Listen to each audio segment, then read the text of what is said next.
بسم الله الرحمن الرحيم. هنشرح هنا المايكروتك ببساطة كده في ربع ساعة ازاي اقوم المايكروتك عندي بالكامل. تمام. ممكن استخدمه في الشغل، ممكن استخدمه في البيت عندي، بس لو انت هتستخدمه في البيت للحماية هتحتاج بس يبقى عندك اكسس بوينت.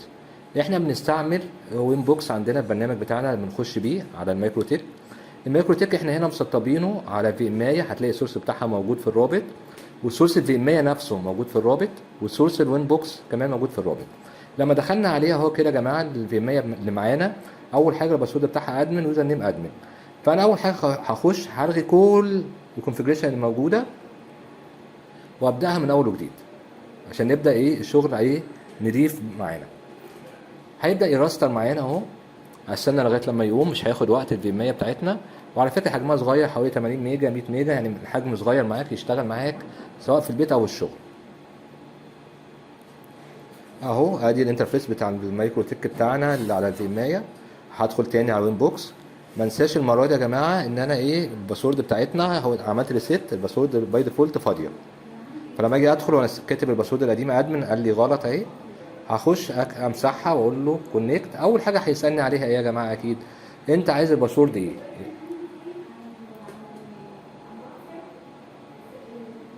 اكتب اي باسورد انت عايزها تبقى فاكرها.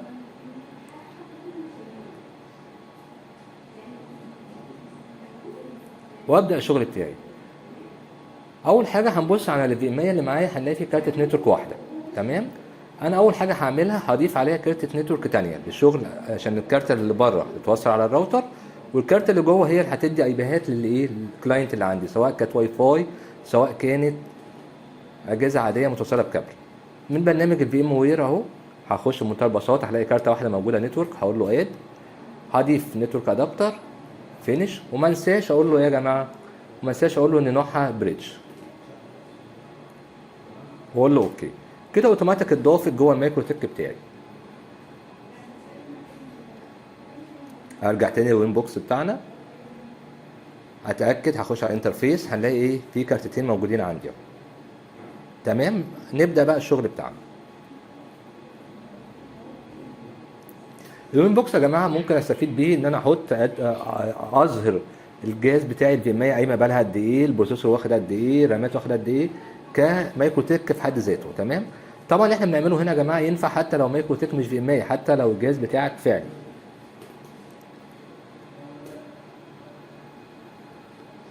هبدا اخش عليه اهو كده يا جماعه. قلت له كويك سيت بتاعتنا اعدادات سهله بسيطه. هبدا احط اي بي للكارته بتاعتي شبه الاي بي بتاع الراوتر يا جماعه. يعني ايه الاي بي؟ من نفس النتورك بتاعت الاي بي بتاعت الراوتر بتاعي اللي هو بتاع الانترنت. انا عندي الراوتر 50001، فانا حطيت هنا 5000100، واظبط السبنت بتاعنا، الشغل بتاعنا عادي خالص. والجيت واي هو الراوتر عليه الانترنت. طبعا مش محتاج اقول ان الجهاز ده نفسه اللي انا شغال عليه يكون عليه انترنت اصلا من غير المايكرو تك. حطيت الدي ان اس بتاعي سواء بتاع الشركه او بتاع جوجل اللي هو 4 8 و8 4. ندخل بقى على الكارتة التانية بتاعتي الانترنال دي اللي هي هتدي اي بيهات للاجهزه، سواء كانت واي فاي سواء كانت اجهزه واصله بكابل. عطيت الرينج بتاعها رينج تاني خالص، وهقول له شغاله دي اتش سي بي. تمام. واحدد يدي اي بيهات من كام لكام على حسب عدد الاجهزه بتاعتك. يعني انت في البيت مش هتحتاج اكتر من 10 اجهزه مثلا. في المثال ده انا عاطي مثلا 90 او 91 جهاز حاجه زي كده. اهو انا عطيت حتى لغايه 49 اهو. واقول له اعمل صح على نيت ما انساش، واقول له ابلاي اوكي. كده خلاص حضرت الكارتات بتاعتي. الخطوه اللي بعدها بقى هبدا هنشوف ازاي اعمل يوزر عليه وازاي اتعامل معاه. طبعا ده الوايرلس يا جماعه، وانا عندي وايرلس، لكن دي في ام ما فيهاش وايرلس. هخش على الانترفيس، ادي ايثرنت 1 وادي ايثرنت 2. عشان السهوله بتاعتي في الاول هبدا اديها اسم. يعني مثلا الوصل على الراوتر هسميه اكسترنال مثلا، او اي اسم انا عايزه، ابقى عارف ان هي دي اللي خاصه بالانترنت. دبل كليك عليها او بروبرتيز بتاعتها او ديتيلز بتاعتها، هتلاقي العمليه سهله. امسح كلمه ايثرنت 1 دي واكتب الاسم اللي انا عايزه. انا هنا هسميها اكسترنال مثلا. دي اللي خاصه بمين يا جماعه؟ بالاي بي بتاع اللي واصل على الراوتر بتاع الانترنت اللي هو مايكرو تك هيطلع بيه نت. الاسم ده للسهوله بس عشان لما اجي ابدا اشتغل على مايكرو تك. والتاني سميتها انترنال اهي. اوكي بصوا ما غيرتش اي حاجه. الفيديو ده ببساطه للناس، في فيديوهات جايه هتنزل هنزلها هتبقى فيها تفاصيل اكتر من كده، لكن انا بتكلم بمنتهى البساطه الخطوات الاساسيه اللي تديك الشغل بتاعك اللي انت عايزه. هخش اتاكد منها الدنيا بتاعتي كده شغاله، ان الانترنال بتاعتي هي اللي واخده الاي بي 10 والاكسترنال بتاعتي واخده 192 5000 في المثال ده. في الغالب عندك في البيت هيبقى 192 يعني. تمام اهي، ادي الانترنال واخده الاي بيات الانترنال والاكسترنال واخده الاي بيات الاكسترنال. ابدا الخطوه الجايه بقى ان انا ابدا اكريت اليوزر والدنيا بتاعتي. اخش على حاجه اسمها هوت سبوت. ادي سيرفرات، لو انا عايز اضيف سيرفر تاني هضيفه. انا هو الجهاز ده بتاعي السيرفر بتاعي، مش هعدل حاجه، هخش بمنتهى البساطه على هوت سبوت سيت اب. قال لي فين الكارته بتاعتك هتشتغل عليها قلت له الانترنال. ادي الايباد بتاعها جابه لوحده، وهنشيل الصح من هنا، احنا عملنا النيتنج والحاجه بتاعتنا. قال لي ادي الايباد انا ممكن اديها للناس. الله، هو الهوت سبوت ممكن يدي ايباد تانية غير الدي اتش تي بي؟ زي ما هنشوف احنا بنشتغل دلوقتي، ممكن اضيف وممكن اشيل زي ما انا عايز. تمام. قلت له ايه نيكست. ما عنديش طبعا سيرتيفيكيت، ما عنديش ميل سيرفر اس ام تي بي سيرفر ميل. دي ان اس جابه من الاعدادات بتاعتي. دي ان اس نيم ده هنا بقى الاسم اللي هو هياخده المايكرو تك اللي هيظهر للناس لما يظهر شاشه اللوجين، او لو انا حبيت ادخل عليها اعدل حاجه. انا هسميه مثلا نت دوت كوم. تمام. وهنشوف هتظهر فين. باي ديفولت هيكريت لي يوزر للنت اسمه ادمن. انا سبت باسورد فاضيه، ممكن تحط الباسورد اللي انت عايزها، طبعا ده مفتوح له كل حاجه في النت. بصوا كريت لي يا جماعه سيرفر اسمه هوت سبوت 1. شايفين ويزرد عادي. هبدا هنا اخش على حاجه اسمها البروفايل بتاع السيرفر ده اهو، المعلومات بتاعته. الحته دي اوثنتيكيشن مهمه هنشوفها. اهم حاجه عندي الكوكيز دي يا جماعه، اللي هو يكيش مين اليوزر اللي كان داخل على الجهاز ده قبل كده. شايفينها ليه؟ عشان يوفر عليه بس نكتب الباسورد تاني. وهنشوف ازاي بظبط المده بتاعته وانا شغال. انا عشان اكريت يوزر بدل ما بخش اظبط حاجه اسمها يوزر بروفايل. تمام. دي اللي بحط كانها التمبلت بتاعت اليوزر، بكتب لها اسم، بحدد الحاجات الخطوط العريضه بتاعتها اللي هي زي كيب لايف قد ايه، يقعد وقت قد ايه، الريت بتاعه الريسيف قد ايه والسند قد ايه، السرعه بتاعته يعني. لكن هنا ملهاش ان هو ما فيهاش ليميتيشن ان هو ينزل قد ايه. ينفع طبعا بالسكريبت، بس انا هنا مش هشغل سكريبت في الفيديو ده. فانا هنا هسمي اسم البروفايل ده. انا الهدف منه ان اخلي اليوزر يسحب 5 جيجا، بس طبعا مش هظبطها من هنا. وهخش هنا اظبط الليميت بتاعته اللي هي السرعه بتاعته اللي هي الريت، ان الراجل ده يقدر ريسيف يعمل داونلود بسرعه قد ايه كام كيلو، والسند كام كيلو. طبعا يا جماعه الكيلو بيكتب كي بس، الميجا بيكتب ام بس، الجيجا بيكتب جيجا جي بس. انا هقول له مثلا هنا حسب السرعه اللي انا عايزها. وطبعا ما ننساش ان في الكوكيز بتاعت الماك برضو، ان يعمل كوكيز للحاجه دي، ان الماك الفلاني دخل عليه اليوزر الفلاني البروفايل الفلاني. طبعا انا مش هعدل حاجه في الفيديو ده خالص. الفيديو ده للناس المبتدئه اللي هي دوبك عايزه تشغل المايكرو تك. هي حطيت سرعه للداونلود والابلود. تمام. وهنشوفها لما نعمل تيست السرعه بتاعتنا عامله ازاي لما اديها يوزر. هقول له ابلاي اهي كيو. طبعا ما شرحناش كيو، ما شرحناش اي حاجه في الفيديو ده، خطوات بسيطه، والسكريبت مش هنعدل فيه برضو حاجه دلوقتي. اهي كاريت البروفايل بتاعي. ما انساش دي كانها تمبلت اقدر اضيف عليها اليوزر. ادي مثال اهو، هخش اضيف يوزر، هكريت يوزر جديد.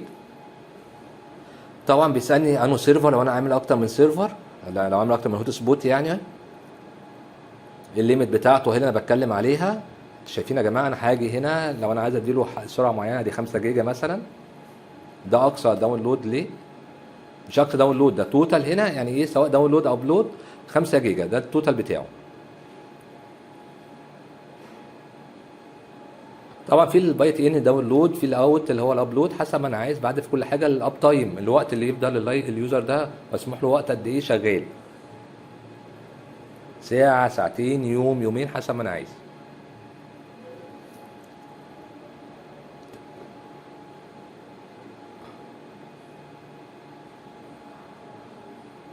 تمام. ادي اليوزر 1 الكاريت اهو، شايفينه. انا ما ربطتوش باي بروفايل ولا حاجه يا جماعه، انا كريته اوتوماتيك هياخد الديفولت زي ما احنا شايفين. هخش اكريت بروفايل تاني الاول. احنا قلنا الاولاني كان 5 جي مسميينه 5 جيجا. وكنا عاطين له سرعه 256. هكريت بروفايل تاني هسميه 512 كي مثلا.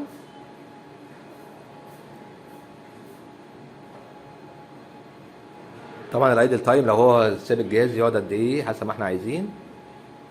وطبعا السرعه بتاعته الريت ما ننساش هي السرعه بتاعتنا.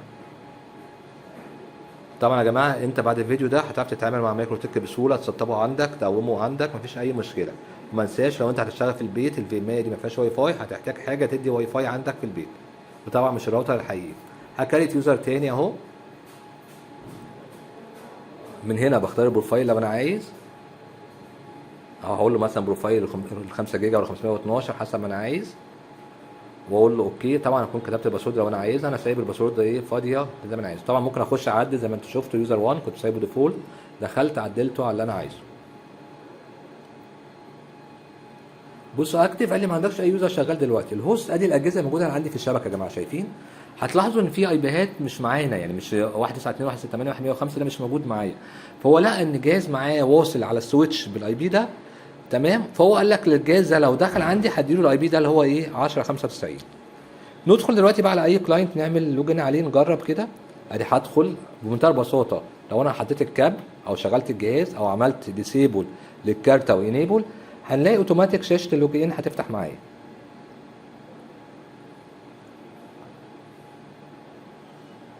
دي عملت ديسيبل وانيبل، هتلاحظوا اوتوماتيك ان في شاشه هتظهر بيقول لي ساين ان معايا. دي هتظهر سواء كانت كمبيوتر سواء كان سواء كان واي فاي او موبايل او لاب هتشتغل معايا. هجرب كده اليوزر اللي اسمه ادمن اللي مفتوح له كل حاجه، البروفايل بتاعه ديفولت.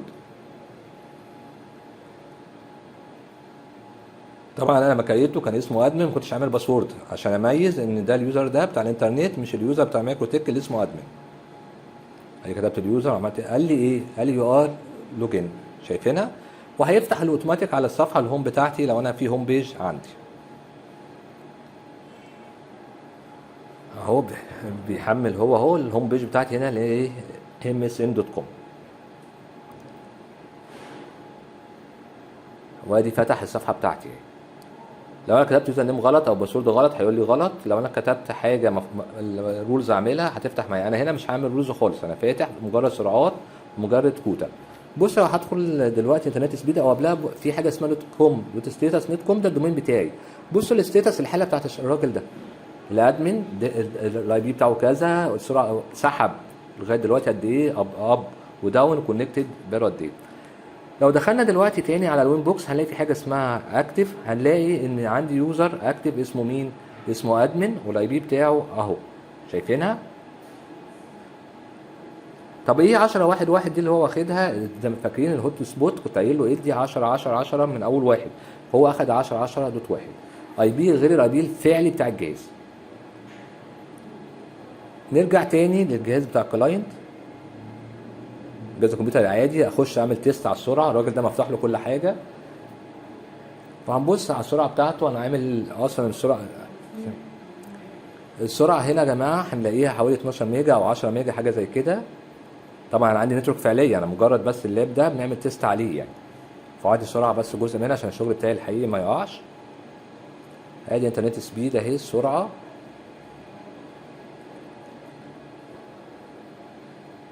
انا بجرب ليه يا جماعه عشان اوريكم لما اخش بيوزر تاني دلوقتي كمان شويه هتلاقوا ان ايه فعلا متطبقه الرولز بتاعتنا بتاعت الايه بتاعت السرعه.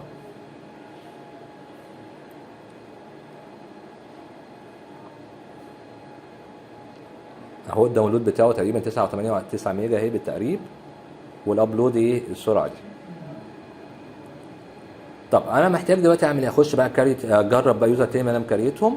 انا مكريت وانتوا شغالين كده كريت يوزر اسمه احمد من غير باسورد، هخش اجرب بيه واعمل له ايه كوتا معينه. اخش اجرب كده. طبعا السرعه بتاعته يا جماعه اقل من ادمن، فاكيد اللي ايه الانترنت سبيد بتاعي هيقول لي نفس المعلومه اهو، نفس الرساله نفس الجهاز طبعا اللي انا طالع بيه، فطالع 10 10 1 بقاله 4 ثواني اليوزر ده شغال. هنخش بقى نعمل التيست بتاعنا ونشوف فرق السرعه عشان نتاكد بس ان شغلنا صح يعني. طبعا انت الاكسس بوينت اللي انت هتحطها في البيت عندك اهم حاجه انها تبقى واخده اي بيهات شبه 10 10 10 لو انت شغال بنفس الارقام بتاعتي، ملهاش جيت واي. واهم حاجه ما تشغلش دي اتش سي بي عشان ما تديش اي بيهات. هي انت لما تكون موقفه دي اتش سي بي بتاعتها وموصلها على سويتش مع المايكرو تك، هي اوتوماتيك هتاخد الاي بيهات منين؟ من المايكرو تك بتاعك. هو السرعه بتاعته بصوا يا جماعه بعد ما كانت 9 ميجا بقت كام؟ بقت حوالي 100 كيلو. شايفينها الروز اللي انا اللي انا حاططها. طبعا المايكرو تك في حاجات اكتر من كده بكتير ممكن تستفيد منها، لكن احنا بنشتغل هنا الشغل الاساسي اللي يقوم لك الشغل بتاعك. اهي انا ممكن طبعا يا جماعه ما انساش ادي اليوزر، ممكن اخش اكريت اعدل فيه زي في اي وقت انا عايز. ده اللي كنت بتكلم عليه، انا كريت يوزر اسمه احمد وكده. انت حتى بعد اليوزر ما يشتغل ممكن اخش اعدل فيه في اي وقت انا عايزه. الراجل ده ما كانش ليه كوتا، دخلت عملت له الكوتا حتى بعد هو يشتغل، وهيبدا الاعداد بتاعها يعد والدنيا بتاعتنا شغاله عادي، مفيش اي مشكله. شايفين؟ وكل يوزر غير التاني بالليميتيشن بتاعته والدنيا بتاعتكم. اتمنى ان الفيديو ده يفيدكم ويساعدكم في حمايه الشبكه بتاعتكم والحفاظ على الباقه بتاعتكم انها ما تخلصش، وتوزيع العادل بين المستخدمين ليها. شكرا على وقتكم.